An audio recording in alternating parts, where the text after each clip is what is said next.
అరే అనుమత్యాలో నా రూమ్కి కొత్త రూమ్మేట్ వచ్చాడ్రా. ఇతని పేరు పులి మహేష్. నాతో పాటు ఎయిర్లైన్స్లో వర్క్ చేస్తాడు. నాకంటే సీనియర్ కూడరు.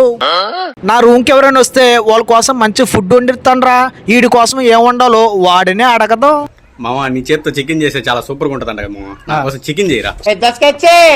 ఏ పప్పు సాంబారు చేయమని అంటాడు అనుకున్నాను రా. చికెన్ చేయమని నాకు పెద్ద బొక్కే వేసాడు వీడు. అయిందా బాగైందా ప్రతిదానికి ఓవర్ ఎక్స్ప్రెషన్. దేవుడికే ప్రసాదం లేక పూజలు వచ్చి పంగలడిగినట్టు చేతిలో డబ్బులు లేక ఇబ్బంది పడుతూ ఉంటే ఈ టైంలోనే చికెన్ చేయమంటున్నాడు రా. ఇచ్చిన మాట తప్పదు కదా. ఫైనల్గా అయితే చికెన్ అయితే చేస్తున్నాను రా. మన చెయ్యి వంట తినాలంటే అదృష్టం ఉండాలి. మీరు కూడా వచ్చేయండి, మీకోసం బిర్యానీ వండి పెడతాను.